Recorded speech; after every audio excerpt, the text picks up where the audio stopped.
बधाई। लल्ला की सोने में आई यशोदा मैया दे दे बधाई।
लल्ला की सोने में आई यशोदा मैया दे दे बधाई।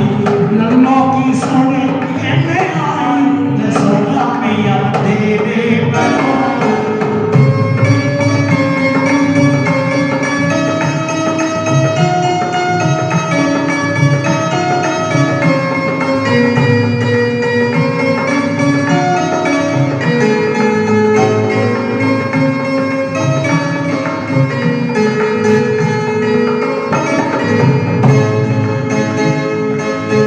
युग युग जीवे तेरा बाके बिहारी।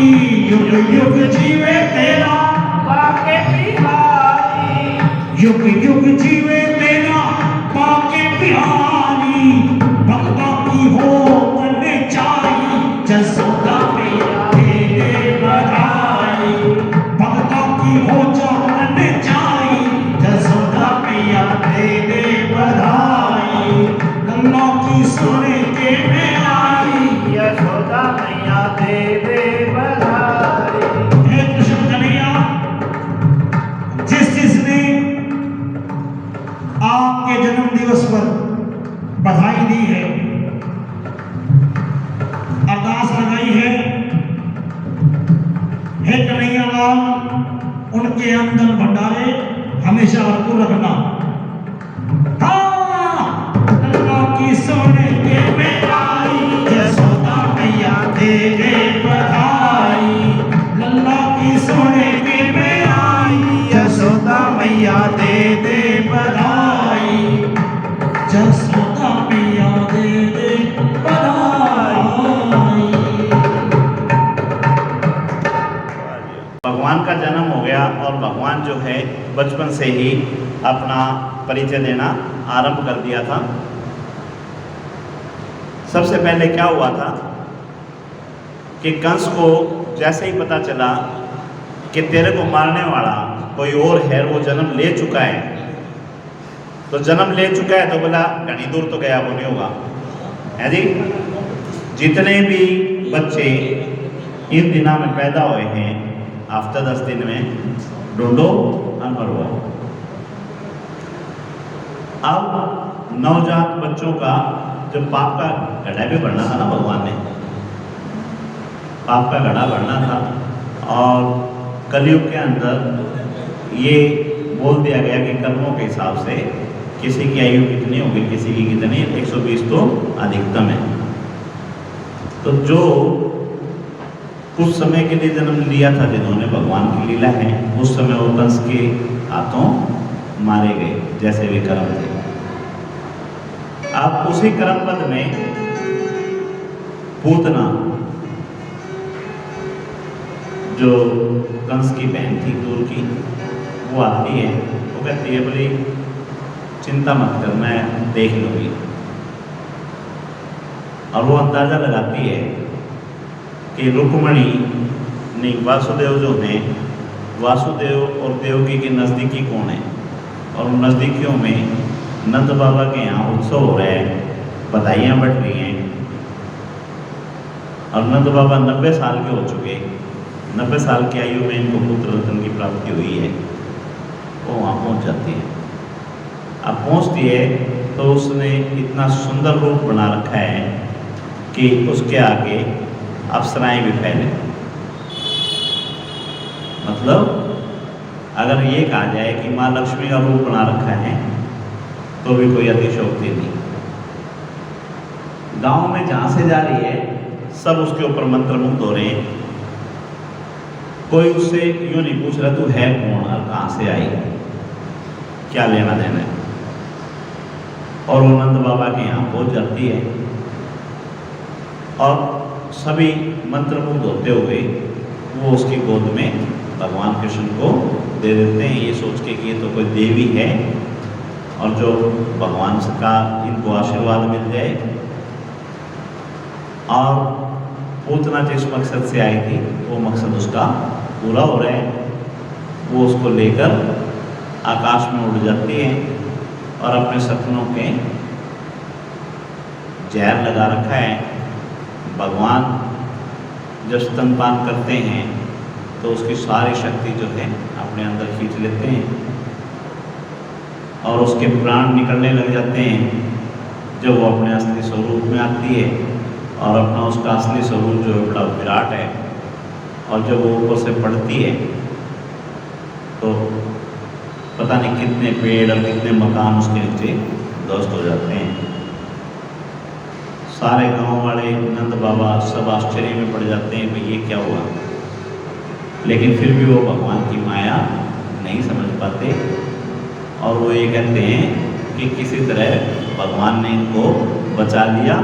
इसे चक्कर आए या मरी की हो या के नहीं हो, या चलो भगवान की दया से हमारा बच्चा बच गया और उनकी भलाइयाँ ली जाती हैं।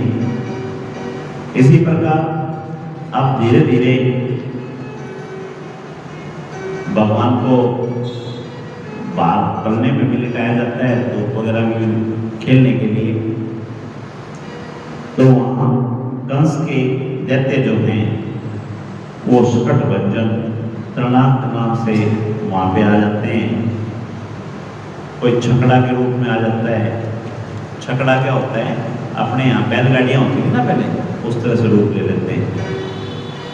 अब भगवान की नज़रों से थोड़ी ना छुप पाते हैं वो कि भाई क्या हो रहा है क्या नहीं। भगवान अपने पैर से उस छकड़े को हवा में उछाल देते हैं, छकड़े के दो टूक हो जाते हैं। इस प्रकार जो भी दैत्य कंस वहाँ भेजता है। अब कंस की पुष्टि तो हो गई कि है तो यो ही कि जो जावे है वो वापस नहीं आ रहा है, तो यो ही। लेकिन सीधा आने की उसकी भी हिम्मत नहीं हो रही। भाई 8वां अवतार है, जब बचपन में इतने बड़े बड़े दैत्य न मारने लग रहे हैं तो कोई भरोसा नहीं। वो कभी किसी को भेजता रहता है। उस बीच में एक ब्राह्मण लोभ में आ जाता है। वो कहता महाराज अगर मैं आपका काम कर दूँ तो बोला जो मांगेगा वो मिलेगा। लोभ में आ गया श्रीधर और वो अपने आप को पुरोहित बता के नंद रानी के यहाँ आ जाते हैं। भगवान देखते हैं कि ब्राह्मण हैं, लोभ में आ गया, लोभ में फंसा हुआ है। और भगवान ने बोला है कि भगवान मेरे जीवन में ब्राह्मणों का बैरी मुझे मत बनाना। गाय का और ब्राह्मण का भगवान खूब ध्यान रखते थे। अपने पूरे जीवन काल में उन्होंने किसी ब्राह्मण से कोई पंगा नहीं लिया और ना कोई ऐसा काम किया कि जिस ब्राह्मण से श्राप लेना पड़े। अब उन्होंने देखा कि श्रीधर जो है पंडित रूप में है, ब्राह्मण है और लोभ के वशीभूत ये काम करने के लिए आ गया, तो भी भगवान ने उसको मारने की बजाय उसको आटा टेढ़ा अपंग बना के भेज दिया। तो इस प्रकार श्रीधर को अपंग बना के भेज देते हैं। धीरे धीरे लीलाएं चलती रहती हैं बाल चरित्र में। इन्हीं में भजन आपको कल सुनवाएंगे कृष्ण भगवान का। याद सुनाओगे जी? आज सुनाओ? कल मेरी तो इच्छा है कल सुना दी, है ना। शिव महापुराण के अंदर माँ पार्वती, माँ सती जो हैं वो जब भगवान राम की परीक्षा लेने के लिए जाती हैं और भगवान राम से पूछती हैं कि कौन सा ऐसा कारण है कि भगवान आपकी तपस्या करते हैं, आपका ध्यान करते हैं, आपकी पूजा करते हैं, तो उन्होंने बताया था कि ये उनका बड़प्पन है और उन्होंने ये मेरे को वचन दे रखा है कि जब जब मैं सृष्टि के काम के लिए मृत्यु लोक में जन्म लूँगा तो वो मेरे दर्शनों को आएंगे। त्रेता युग में जब भगवान राम बने थे तो भगवान शंकर हनुमान जी को लेके राम जी का मन बहलाने के लिए, उनके दर्शन करने के लिए वहाँ पे गए। इसी प्रकार आज द्वापर युग में कैलाशपति उनके दर्शनों को वहाँ पहुँचते हैं। इसी प्रकार जब थोड़े बड़े होते हैं तो वो नंगे पैर गायों के पीछे भागते हैं। जब वो नंगे पैर गायों के पीछे भागते हैं तो माँ कहती है कि बेटा चप्पल तो पहन ले, जूते तो पहन ले पैर में।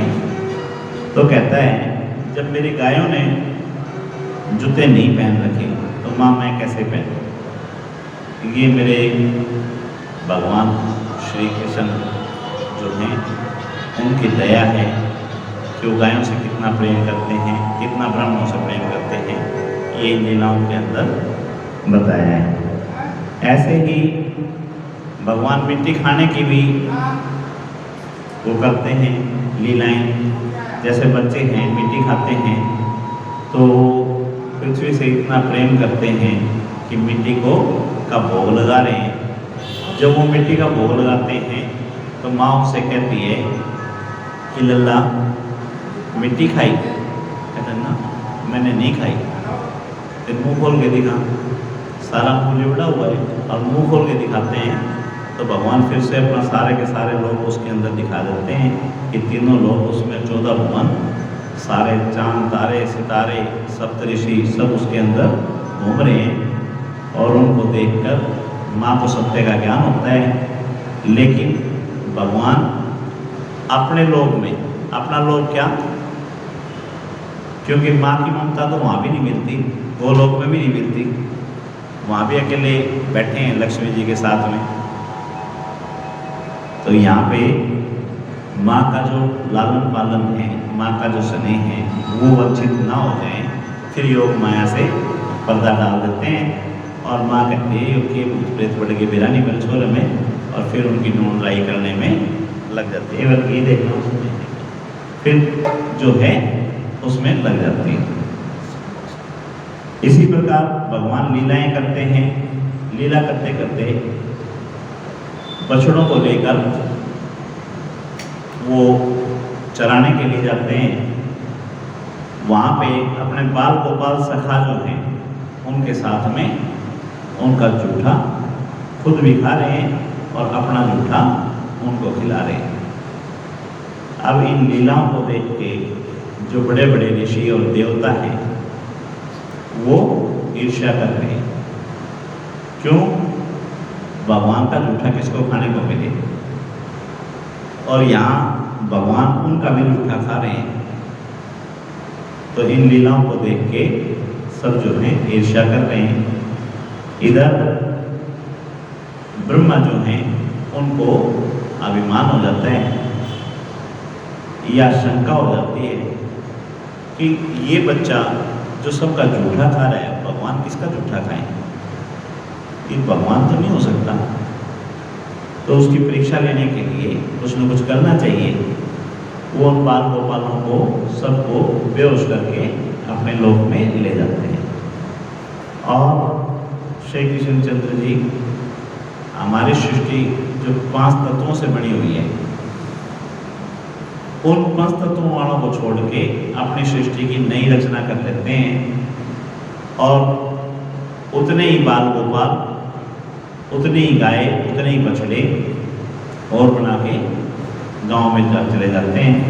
समय धीरे धीरे व्यतीत हो जाता है और किसी के समझ में नहीं आता कि भाई जो पंचतत्वों से बने हुए बछड़े और ग्वाल थे वो चोरी हो चुके। अंत में ब्रह्मा जी घुटने टेक देते हैं। जब घुटने टेक देते हैं तो वो आके उनसे कहते हैं कि भाई मेरे से गलती होगी, मैंने ऐसे ऐसे सोचा। तो उनको कृष्ण जी ब्रह्म ज्ञान देते हैं। ब्रह्म ज्ञान क्या देते हैं कि जिस आदमी ने जो चीज़ नहीं देखी उसके लिए वो ये होता है कि होती ही नहीं। आज टेलीविज़न वगैरह जो हैं उनसे हमारे को पता चल गया कि समुद्र नाम की कोई चीज़ है, मरुस्थल नाम की कोई चीज़ है जी। और ऐसे भी क्षेत्र हैं जहाँ पे बर्फ ही बर्फ जमी रहती है, ग्लेशियर बोलते हैं जिसको, है ना। और ऐसे भी देश हैं जहाँ 6 महीने दिन रहता है और 6 महीने रात रहती है, और कहीं दिन छुपता ही नहीं, ऐसे भी देश हैं। और कहीं सूरज निकलता ही नहीं, ऐसे भी क्षेत्र हैं। जो ग्लेशियर हैं वो ठंडे इसीलिए हैं, वहाँ पे बर्फ इसीलिए जमी रहती है क्योंकि वहाँ पे सूरज निकलता ही नहीं। और जो कटी हैं वहाँ पे सूरज हमेशा निकला रहता है, इसलिए वहाँ पे गर्म रहते हैं। और कुछ प्रदेश ऐसे हैं जहाँ पे सूरज 6 महीने रहता है, 6 महीने नहीं रहता। हम भाग्यशाली हैं, हमारे यहाँ 6 ऋतुएं आती हैं और हर प्रकार की वनस्पति, हर प्रकार की अन्न हमारे यहाँ होता है। हम बहुत भाग्यशाली हैं। नहीं तो यूएसए में चले जाओ, ठंडी ठंड है। यूरोप में चले जाओ, बहुत से ऐसे प्रदेश हैं जहाँ पे 6-6 महीने दिन और 6-6 महीने रात रहती है। ये परमात्मा की हमारे ऊपर असीम कृपा है। जहाँ हमने जन्म लिया वहाँ पे 6 ऋतुएं हैं और हर प्रकार का मौसम हमारे को देखने को मिलता है। अन्यथा वो इन मौसमों को देखने के लिए भारत में आते हैं। अब परमात्मा की लीलाएं चलती रहती हैं। यहाँ पे जैसे ब्रह्मा जी जो हैं फिर वो आगे कहते हैं कि भाई मुझे माफ़ कर दो, तो उनको कहते हैं कि जिसने जो चीज़ देखी नहीं उस चीज़ के ऊपर वो विश्वास करता नहीं। तुझे ये लगता है कि इस सृष्टि को रचने वाला तू है, जबकि तुझे ये नहीं पता कि जो मेरा विराट स्वरूप है उसके अंदर पता नहीं कितने ब्रह्मांड हैं, और जितने ब्रह्मांड हैं उतने ही उनके अलग अलग ब्रह्मा हैं, और जो मेरे एक इशारे पे चलते हैं। जब वो उनको बुलाते हैं तो वहाँ पे हंस के ऊपर सवार होके दुनिया भर के ब्रह्मा जो हैं वहाँ आ जाते हैं। या यूँ हो कि किसी गांव में कोई बूढ़ा आदमी बेचारा बाहर नहीं गया हो, उसको ये लगता है कि एक ही सरपंच होता है, यही राजा होता है जी, यही लगता है ना। लेकिन जब कहीं मीटिंग हो तो देखते हैं सरपंचों के तो जूते लग रहे हैं। चंडीगढ़ के अंदर पीछे लगे ना कितने सरपंच भगाए थे। भाई हमारे को लगता है कि सरपंच से बड़ा कुछ है ही नहीं गाँव में, और वहाँ सरपंचों को बुरी तरह से खदेड़ा जा रहा है। तो इसी प्रकार जो मुख्यमंत्री हैं उनको ये लगता होगा कि हम मुख्यमंत्री हैं। जब पूरे देशों का सम्मेलन होता है वहाँ प्रधानमंत्री की गिनती नहीं होती, प्रधानमंत्री से किसी को हाथ मिलाने का समय नहीं है, तो मुख्यमंत्री की वहाँ औकात ही क्या है। तो ऐसे ही हमारे प्रभु ब्रह्मा जी को ज्ञान करवाते हैं कि तो किस धोखे में है, तेरे दिल में पता नहीं कितने ब्रह्मांड हैं, कितने ब्रह्मा हमने बना रखे हैं, और उनका भी एक जीवन काल निश्चित है। जब कुछ नहीं था तो भी मैं था, और जब कुछ नहीं रहेगा तो भी मैं ही रहूँगा। तेरे जैसे ब्रह्मा आज हैं, कल नहीं होंगे। पता नहीं कौन अपने सत्कर्म से आगे इंद्र बन जाएगा, कौन अपने सत्कर्म से ब्रह्मा बन जाएगा, कौन इस सृष्टि का रचयिता होगा, कौन मनु बनेगा, ये नहीं पता। लेकिन पर ब्रह्मा हमारे वही होंगे। एक किस्सा याद आ जाता है।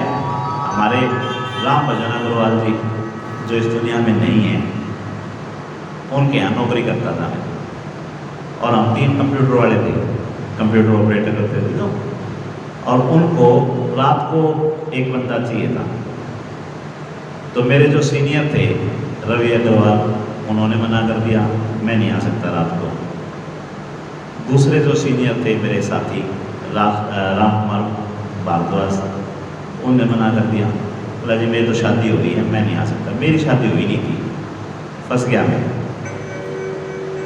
तो मैंने भी कह दिया, मैं कहा जी मैं तो नाइट कॉलेज में जाता हूँ, मैं भी नहीं आ सकता। तो हमारे राम भजन अग्रवाल जी ने क्या कहा, यूँ बोला भाई छोड़ो, सोच लो, सासू तो रोएगी आए, बदली तो बहू जागी, है जी। वे चीज़ें याद रह जाती हैं। बोला छोड़ो, सोच लो, सासू तो रोएगी आए, बहू बदली जागी, मालिक तो हम साम, आप तो बदले होते रहे, कंप्यूटर ऑपरेटर बन जाएगा थारा तीनों में, तो कौन सा बदलना सोच लो।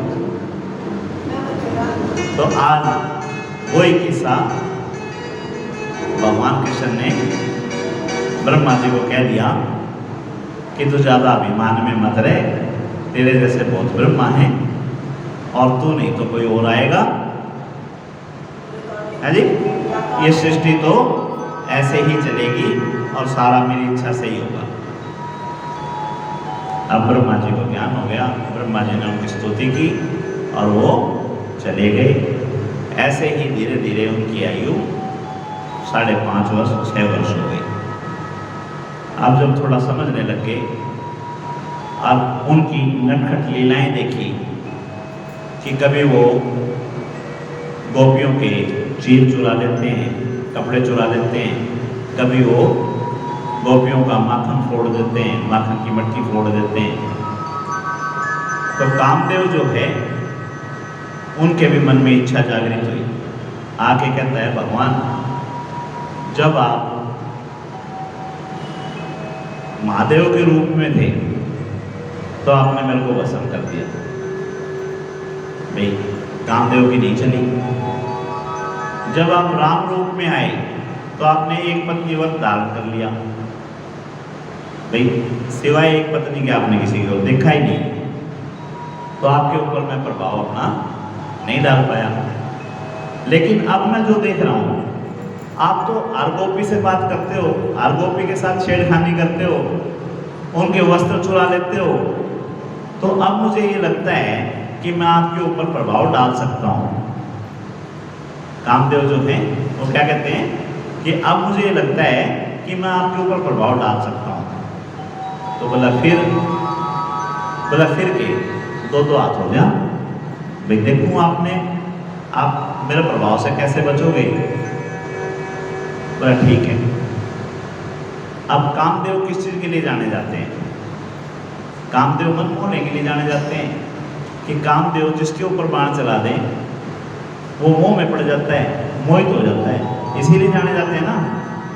अच्छा ये बताओ, आदमी का मन सबसे ज़्यादा कौन सी ऋतु में लगता है? जब भरी गर्मी हो, आग पड़ती हो बाहर में, और कोई नु को है कि भाई तू प्रेमिका से प्रेम कर, इसके गीत गा, वो गीत गाएगा उसके, उन्होंने कहा तुम मन फूकन लग रहा हूँ, पसीना पसीना हो रहा हूँ, मैंने किसके प्रेम गीत गाऊंगी, है जी। तो प्रेम गीत कब आएंगे, कब प्रेम गीत पाएंगे बताओ?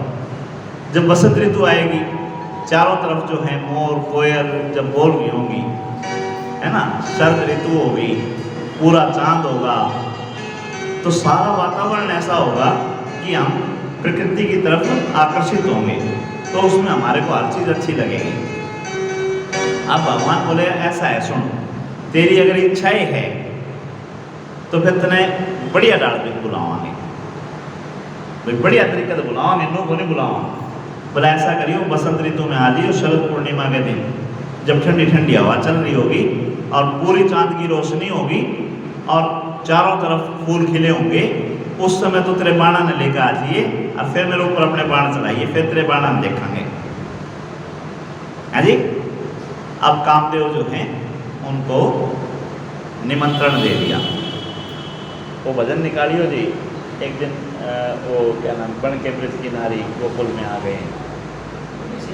हाँ निकाल लो ही भाग है आज रास रचाने। परमात्मा की इच्छा है, आ गई रास आ गया। ठीक है। तो अब क्या हुआ कि कामदेव को चेतावनी दे दी, चैलेंज दे दिया।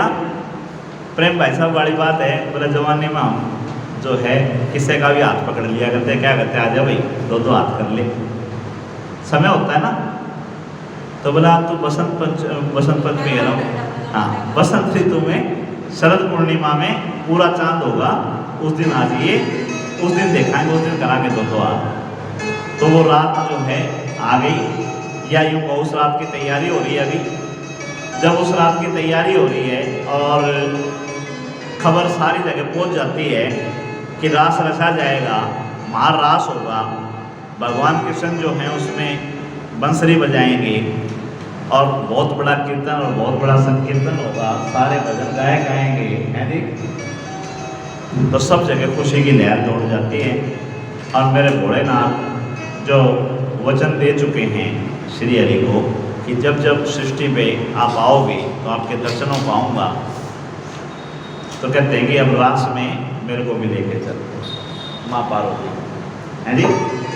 माँ पार्वती को कहते हैं मुझे भी लेके चल, और माँ पार्वती क्या कहती है, तुम मरवाओ बताने। क्यों? वहाँ पे सिवाय भगवान कृष्ण के कोई पुरुष आ ही नहीं सकता। तो भगवान कृष्ण शंकर कहते हैं अरे तू मैंने साड़ी पहना के नारी बना कर ले चल, और कह दी मेरी सहेली। अब बोले जटा नकड़ा लको होगा, अरे चांद चमकन लग रहा है, गंगा बहन लग रही, नकड़ा लको होगा इन्हें, हैं कड़ा इस त्रिशूल में लको होगा कि डमरू लको होगा। बोला पकड़ा जाएगा। बोला तू जिस तरह चाहो मैंने तैयार कर ले, और तैयार करके ले चाल, मैंने नहीं मेरा मैंने चालना है। भगवान शंकर जो है दास की तैयारी में है भाई, उनका वर्णन सुनाएंगे।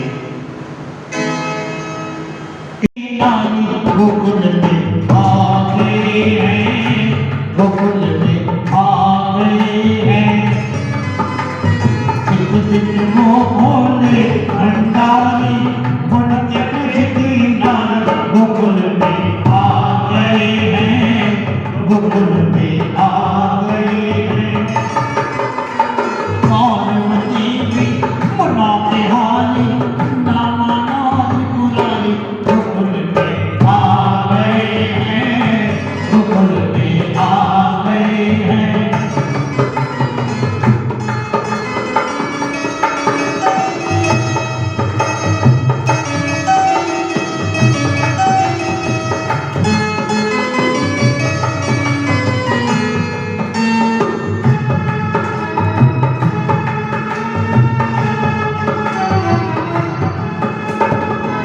पार्वती से बोले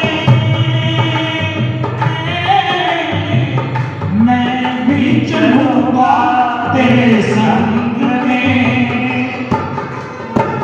पार्वती से बोले मैं भी चलूंगा तेरे संग में, तेरे संग में। राधा संग श्याम नाचे, मैं भी नाचूंगा तेरे संग में, तेरे संग में।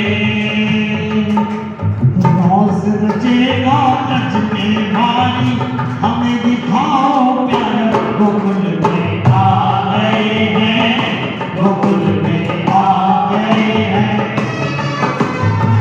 दिन वो भोले भंडारी उनके बजती नारी, गोकुल में आ गए हैं, गोकुल में आ गए हैं।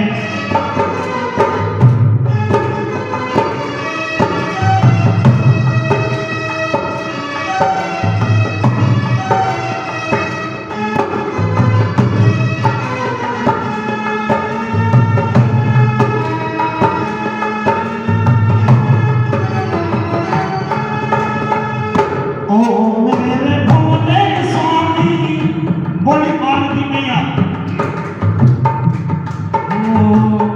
ओ मेरे भोले स्वामी, कैसे ले जाऊं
ऐसा बना दो मुझे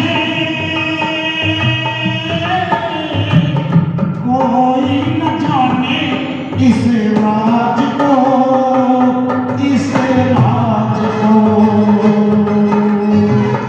ऐसा बना दो मुझे कोई न जाने इस राज को, इस राज को। मैं हूँ सहेली तेरी ऐसा बताना ब्रजराज को, ब्रजराज को। और लगा के बिंदिया पहन के साड़ी चाल चले पतवार गोकुल में आ गए हैं, गोकुल में आ गए हैं। एक दिन वो भोले भंडारी बड़ी गज की नारी गोकुल में आ गए हैं, गोकुल में आ गए हैं।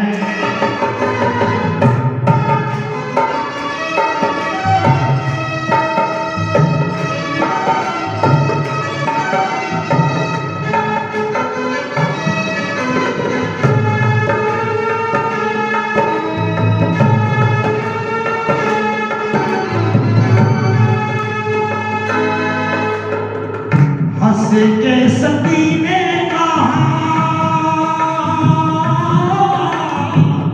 बलिहार जाऊं इस रूप में, इस रूप में। एक दिन तुम्हारे लिए आए मुरारी इस रूप में, इस रूप में। रूप बनाया मुरारी अब तुम्हारी बारी गोकुल में आ गए हैं, गोकुल में आ गए हैं। दिन वो भोले भंडारी बन के लड़की नारी गोकुल में आ गए हैं, गोकुल में आ गए हैं।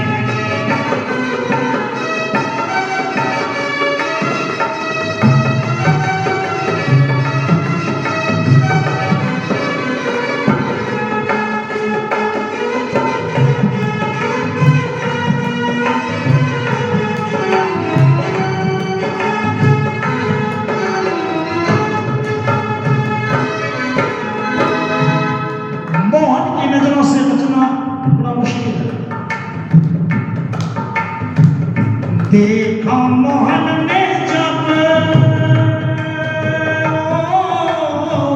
समझ गए वो सारी बात रे, सारी बात रे। ऐसी बजाई बंसी सुध बुध भूला भोलेनाथ रे, भोलेनाथ रे। सिर से सरक गई जो साड़ी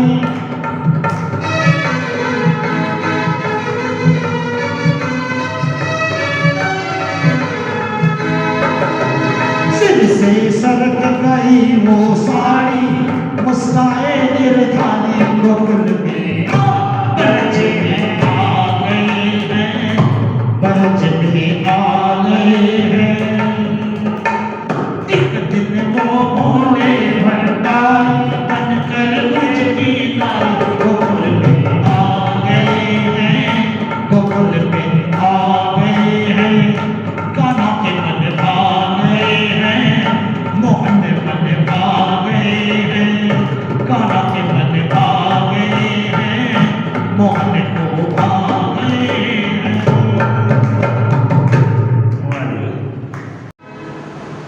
जो परमात्मा के नाम में खो जाते हैं उनको पंखों की आवाज़ जो है उसमें भी गीत सुनाई देता है। और जिसका मन उदास होता है उसको ये संगीत भी सूर के समान लगते हैं। बढ़िया से बढ़िया गीत भी बजा रखे हो ना, उसको वो भी अच्छे नहीं लगते। तो ये परमात्मा की लीला है। परमात्मा ने कामदेव को चैलेंज दे दिया था कि भाई तेरी इच्छा है तो आज ये, और अपने सारे तीर चला लिए और तेरा जैसा वातावरण तेरे को चाहिए वैसा वातावरण मैं तैयार कर दूंगा। और वैसा वातावरण तैयार कर दिया जब कामदेव पूरा सक्रिय हो। और जब भगवान बंसरी बजाना शुरू करते हैं तो सभी गोपियाँ अपने काम छोड़ छोड़ के, कोई आटा गूंथन लगी थी आटा छोड़ आई, कोई बालक दूध प्याओ दी बालक दूध पीता छोड़ आई, कोई पति ने रोटी खुआओ दी रोटी खाता छोड़ी आई। कहने का मतलब सभी चीज़ों को छोड़ के रास में आ गई। अब भगवान कामदेव को सीख देने के लिए या कामदेव के साथ में युद्ध चल रहा था, भगवान के साथ में अटखेलियाँ कर रहे हैं, उनको छेड़ रहे हैं। बोले के बात सारे काम छोड़ के किस तरह हैं, तेरे पति ने छोड़ आई, तेरे छोरा ने छोड़ आई। तो वो कहने लगे बोले ये तो मृत्यु लोक के पति हैं जिनको एक ना एक दिन हमारे को छोड़ के जाना है, और आप जो हैं वो परमपिता परमात्मा हैं जिनका हमारा जन्मों का संयोग है, और जब आप बुला रहे हो तो हम क्यों ना आए। तो कहती मन कथा दिन होते गाले भाई, मैं कथा ने पीड़े चावल दे आया कथा आज ही हो। भगवान छेड़ करने लगे ना, तो बोले फिर ये बंसरी क्यों बजाओ था, जब बंसरी भी था तो पूछ के बजाऊँ, मैं बजाऊँ कि नहीं बजाऊँ। तो बोले ठीक है जो भी तू बजा। भगवान का पता एक रिश्ता अलग बन गया था ना, बोले जो भी है तू बंसरी बजा। कहता अच्छा यह भी थारी जबरदस्ती, भाई तुम कहोगे जब बंसरी बजाऊँ, नहीं कहो तो नहीं बजाऊँ। बोले बजा, छोड़ फालतू चीज़ आने। भगवान बांसुरी बजाना शुरू करते हैं। भगवान के साथ में भगवान की बहन रहती है। बहन कौन है? योग माया, माँ दुर्गा। अब उनको कहते हैं जो सुभद्रा रूप में है, जो जगन्नाथ जी के अंदर हम देखते हैं ना, भगवान कृष्ण और उनके भाई बलराम और बहन सुभद्रा, ये तीनों हैं। सुभद्रा जो हैं वो दुर्गा हैं, माँ दुर्गा, उनकी योग माया हैं। और बलराम जी जो हैं वो शेषनाग हैं। अब वो अपनी योग माया को कहते हैं कि ऐसा कर, इसकी बात उसको बताना चले, उसकी बात इसको बताना चले। मतलब यहाँ पे जो रास हो रहा है, इस रास की खबर रास के घर वालों को ना पता चले। हम प्रेम भाई साहब के साथ बैठे हैं यहाँ पे, यहाँ से उनके घर में आवाज़ जा रही है, तो योग माया कहती है कि यहाँ की आवाज़ प्रेम भाई साहब के घर में नहीं जानी चाहिए। योग माया को आदेश हो जाए, यहाँ पे की रचा जान लग रहा है, होने लग रहे हैं। और प्रेम भाई साहब के साथ कौन बैठा है, ये प्रेम भाई साहब को भी नहीं पता होना चाहिए। ये रास के अंदर योग माया का वो था प्रभाव। अब भगवान ने जितनी गोपियां थी, हर दो गोपी पे एक कृष्ण का रूप ले लिया। दो गोपियां एक कृष्ण, और उनके हाथ पकड़ के नाच रहे हैं, घूम घूम के बंसरियां बज रही हैं। और कितने साल निकल गए ये नहीं पता किसी को। कामदेव अपने बाण लिए खड़ा है कि कौन सा का मारूं, ये कितने कृष्ण है, कौन से कृष्ण पर चलाऊं और किसको मोहित करूं। और कामदेव जब विफल हो जाता है तो हाथ जोड़ के माफी मांग लेता है, बोला जी गलती हो गई। जब भगवान कामदेव को जीत के उसको उसके घर भेजते हैं। इस प्रकार हमारा रास जो है चला। और जैसे रास में भगवान ने उनको शामिल किया, हमें भी शामिल करें। अब योग हो गया, कहाँ से त्रेता युग आवे, जब उसकी योग माया उस समय हर दो गोपियों पे एक कृष्ण खड़ा कर सकती है, तो आज हमारे लिए हर एक के लिए अलग अलग खड़ा नहीं हो सकता, खूब हो सकता है। तो जो रास का आनंद उन्होंने लिया, भगवान ऐसा ही रास हमारे जीवन में नित्य प्रति चलता रहे, और जिसके जीवन में रास चलते हैं उसको फिर इधर उधर की कोई तकलीफ नहीं होती कि उनके पैरों में दर्द हो रहे हैं, कि उनका खान करना पीपा में चून है कि नहीं है जी। ये चीज़ें सारी तुच्छ हो जाती हैं। आप देखो घर में कोई ब्याह शादी का माहौल हो और सारे बढ़िया बढ़िया नाच गाने गान लग रहे हैं, बढ़िया कपड़े पहने हंडन लग रहे हैं, उस समय कुछ याद आता है? तो इसी तरह से जब भगवान का रास चलता है तो उस समय फिर बाकी सारी चीज़ें खत्म हो जाती हैं। ऐसे ही रास हमारे जीवन में चलता रहे। धीरे धीरे अब भगवान लीला करते हैं। जल जीवन है, जल ही जीवन है, और जल के बिना बहुत सी कहानियाँ हैं। और अगली प्रलय अगर हुई तो कोई बड़ी बात नहीं है, पानी के पीछे हो, और हो भी रही है। भारत पाकिस्तान में भी, हरियाणा पंजाब में भी क्या मुद्दा है जी? SYL है जी। भारत हरियाणा पंजाब में क्या मुद्दा है? SYL, सतलुज यमुना लिंक, कि इसका पानी हमारे को दे दो। यही तो लड़ाई है। भारत पाकिस्तान में क्या है? यही तो है। बोला इनका पानी बंद कर दो, सारा अपना समझ में आ जाएगी, है जी। तो कोई बड़ी बात नहीं है, जल ही जीवन है। अगर जल नहीं है तो कब विश्व युद्ध बन के खड़ा हो जाए कुछ नहीं पता। अब गोकुल के अंदर, यमुना जी के अंदर कौन रहता था? यमुना में कौन था जी? कालिया नाग। कालिया नाग अपने परिवार सहित वहाँ पे रहता था।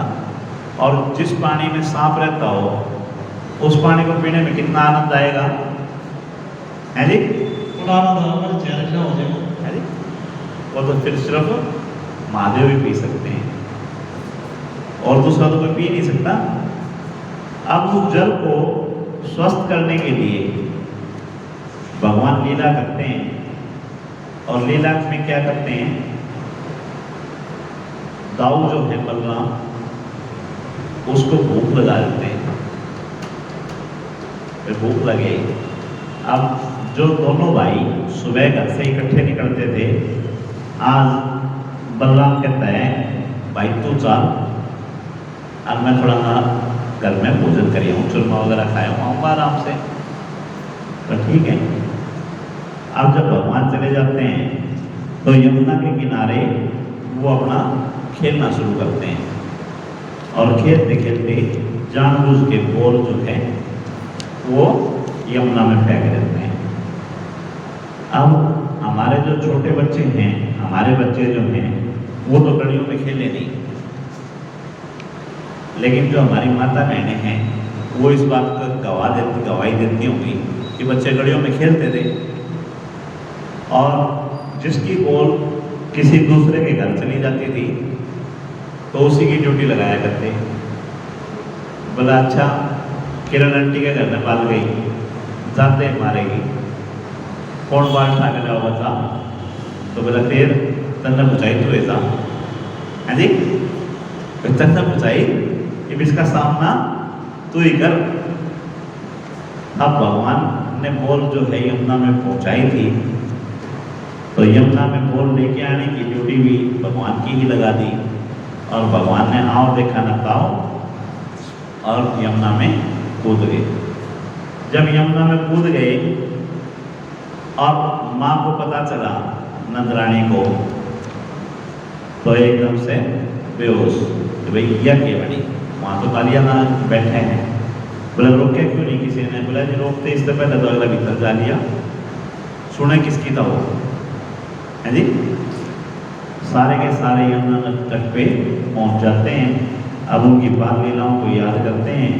ये तो कंस तो शुरू से ही लीला रहा था, कदे वो छकड़ासुर भेजा था, कदे बकासुर भेजा था, कदे अकासुर भेजा था, कदे श्रीधर ने भेजा था, कदे पूतना थी, है नी।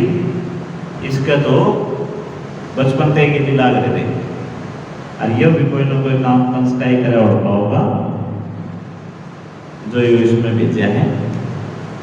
और अब कैसे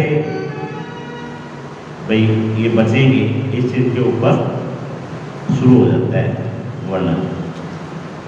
जब नीचे चले जाते हैं भगवान, तो कालिया नाग जो है वो सोया हुआ है, और कालिया नाग जो सोया हुआ है तो उसकी पत्नियां वो भगवान के रूप पे मोहित हो जाती हैं। वो कहती हैं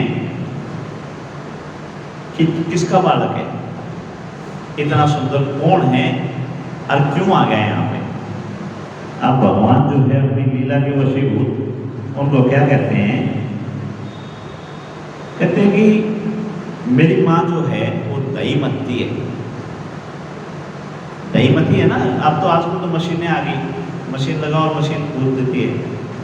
जब मशीन नहीं थी तो रई लगाई जाती थी, और रई के अंदर नेता जो है उससे दूध पिलाया जाता था। तो बोला मारा है ना नेता को नहीं, और मेरी माँ जो है नो बोली बेटा कोई नाग है उस न मार के लेगा, उसका नेता बना कर लेगा। भगवान जो है अटखेली कर रहे हैं। अब वो कह रही तेरा दिमाग खराब हो लिया, यो कालिया नाग है, यो बड़े बड़े को नहीं छोड़ता, अब तुम्हारा रस्सी लेने के चक्कर में आ गया है। और ये रस्सी रस्सी तो नौकर तने की में चाहिए जो ले जा, हमको नहीं जाते इतना वो मार दे, इतने कि सोना चांदी तांबा की में चाहिए जो ले जाए यहाँ से। अब भगवान अड़ गए, कहते हैं इनका मैं करूँगा कि सोना चांदी का रुपये दे दिए, इनका करूँगा कि मेरी माँ ने तो रस्सा चाहिए नथन खातर, अब मन ने तो नाग लेकर जाना है इन जगह। जब बार बार भगवान ने कहा तो ले भाई तेरी इच्छा ही हो की कर सका कि तू जाना नहीं हो जाने, तो बोले कालिया खड़ा हो भाई, अरे वो बालक आ रहा है, यूँ लोग है मैं इसमें नथ कर लेकर जाना, और इस तरह मेरी माँ जो है दही भी दोगी। ओले खड़ा भाई। अब कालिया जब उठता है तो पुकार मारता है, और जैसे वो क्रोधित होता है तो भगवान उसके फण के ऊपर नृत्य करने लग जाते हैं। अब नृत्य करते करते उसको अधमरा कर देते हैं, सांप का, कालिया नाग का जी निकालते हैं। जब वो कालिया नाग की पत्नियां हाथ जोड़ती हैं कि वे साधारण बच्चा तो नहीं है, जिसका जब बड़े बड़े देवता दैत्य वो हाथ नहीं धर रहे, और यो इसको ऊपर इस तरह नाचन लग रहा है कि भाई जब फूला के ऊपर नाचता हो तो कुछ न कुछ बवाल है। जब उसकी स्तुति करते हैं भगवान कृष्ण की, भगवान कृष्ण की स्तुति करते हैं तो भगवान को अपना चतुर्भुज रूप के दर्शन देते हैं कि भाई ऐसे ऐसे मैं त्रिलोकीनाथ हूँ, उनको बताते हैं, और तेरा उद्धार करने के लिए मैं यहाँ आया हूँ।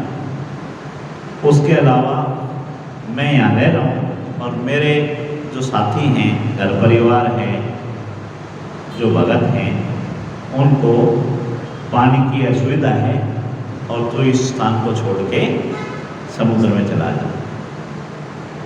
अब वो कहते हैं कि प्रभु चला तो जाऊं मैं, लेकिन ये क्षेत्र ऐसा है जो गरुड़ को श्राप मिला हुआ है,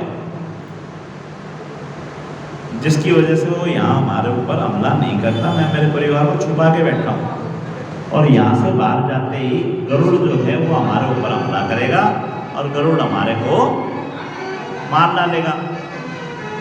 तो भगवान कहते हैं कि गरुड़ मेरा वाहन है, और मैंने तेरे फणों के ऊपर जो नृत्य किया है, मेरे पैरों के निशान तेरे फणों के ऊपर आ गए हैं। अब गरुड़ जब इन निशानों को देखेगा तो वो तुझे कुछ नहीं कहेगा।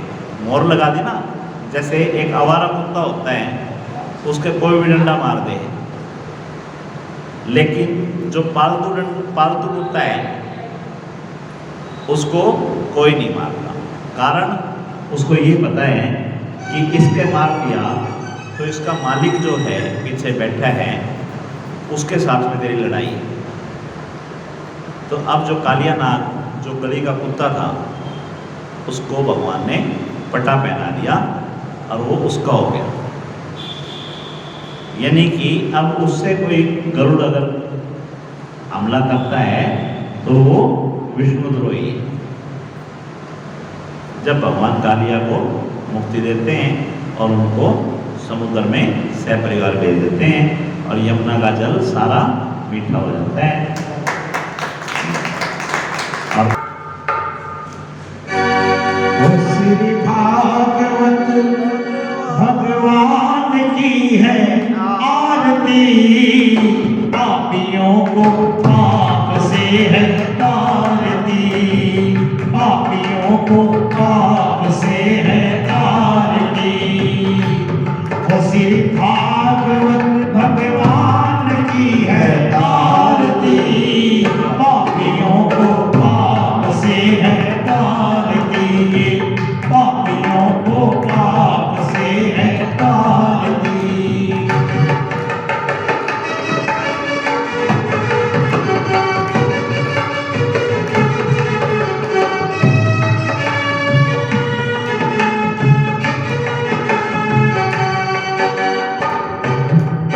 ये अमर ग्रंथ, ये मुक्ति पंथ, ये पंचम वेद निराला, नव ज्योत जलाने वाला। ये अमर ग्रंथ, ये मुक्ति पंथ, ये पंचम वेद निराला, नव ज्योत जलाने वाला।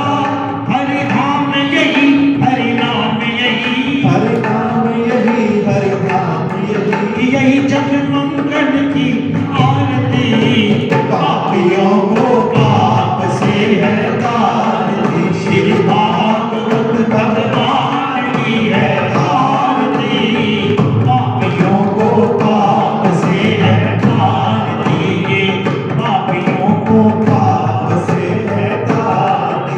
ये शांति की पावन मुनि, पापों को मिटाने वाला, हरि दर्श कराने वाला। ये शांति गीत पावन पुनीत पापों को मिटाने वाला, हरि दर्श कराने वाला। ये सुख करनी, ये दुख हरणी, ये सुख करनी, ये दुख हरनी, ये सुख करनी, ये दुख हरणी। श्री मधुसूदन जी की आरती, पापियों को पाप से है तारती, ये पापियों को पाप से है तारती। श्री भागवत भगवान की है आरती, पापियों को पाप से है तारती, पापियों को पाप से है तारती। ये मधुर बोल जब खंड खोल, सन्मार्ग बताने वाला, बिगड़ी को बनाने वाला। ये मधुर बोल जग बंद खोल, सन्मार्ग बताने वाला, बिगड़ी को बनाने वाला।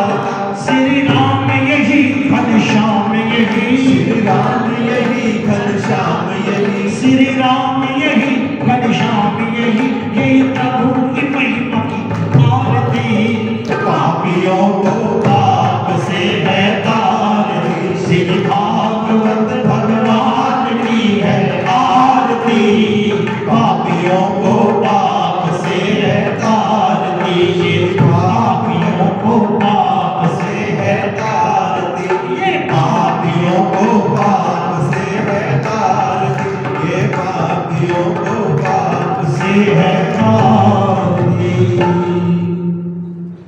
श्याम बाबा की याद। ओम जय श्री श्याम हरे, बाबा जय श्री श्याम हरे, देवा जय श्री श्याम हरे। खाटू धाम विराजत, खाटू धाम विराजत, अनुपम रूप धरे। ओम जय श्री श्याम हरे। रतन जड़ित सिंहासन, सिर पर चमर ढोरे, ओ बाबा सिर पर चवर ढुरे। तन के सरिया बालो, तन केसरिया का नाम कल श्रवण पड़े ओम जय श्री श्याम हरे कन्य पुष्पों की माला सिर पर मुकुट धरे ओ बाबा सिर पर मुकुट धरे वत धूप अग्नि पर खेवत धूप अग्नि पर दीपक ज्योति जले ओम जय श्री श्याम हरे मोदक खीर चोर था सुवर्ण थाल भरे ओ बाबा सुवर्ण थाल भरे सेवक भोग लगावत दानव भोग लगावत सेवा नित्य करे ओम जय श्री श्याम हरे छाछ कटोरा और घड़ियाल शंख मृदंग धुरे बाबा शंख मृदंग धुरे भक्त आरती गावे दास आरती गावे जय जयकार करे ओम जय श्री श्याम हरे जो ध्यावे घर पावे सब दुख से उपरे ओ बाबा सब दुख से उपरे सेवक जब निज मुख से अपने भक्त के मुख से शाम शाम उचरे श्री श्याम हरे श्री श्याम बिहारी जी की आरती जो कोई गावे बाबा प्रेम सहित गावे भगत आलू सिंह भगत आलू सिंह वांछित फल पावे ओम जय श्री श्याम हरे ओम जय श्री श्याम हरे बाबा जय श्री श्याम हरे देवा जय श्री श्याम हरे निज भक्तों के तुमने अपने दास तुमने पूर्ण काम करे ओम जय श्री श्याम हरे जय श्री श्याम हरे श्याम प्यारे की हाथ जोड़ विनती करूं सुनियो चित लगाए दास आ गयो शरण में रखियो इसकी लाज धन्य दुर्भाग्य देश है ठाकुर रंग सुजान अनुपम छवि श्री श्याम की दर्शन से कल्याण श्याम श्याम तो मैं रटूं श्याम नहीं वरदान श्याम भक्त जब में बड़े उनको करूं प्रणाम खाटू नगर के बीच में बनो आपको धाम फागुन शुक्ला मेला हरे जय जय बाबा श्याम फागुन शुक्ला द्वादशी उत्सव भारी हो मेरे बाबा के दरबार से भागी जाए न कोई उमापति लक्ष्मीपति सीतापति श्री राम लज्जा सबकी नामियो काटू के बचा पान सुपारी इलायची अतर सुगंध भरपूर सब भक्तों की विनती दर्शन दे हुजूर आलू सिंधो प्रेम से धरे आपको ध्यान श्याम भक्त पावे सदा श्याम पिता से मान श्याम भक्त पावे सदा श्याम पिता से मान सियापति राम जय जय राम करो कल्याण जय जय राम जय जय राम बोले हारे के सहारे की दातार की शीश के दानी की सामने सरकार की बोलो श्री मद्भागवत भगवान की जय और श्री मां के बिहारी लाल की जय बोलो हाथ के आनंद की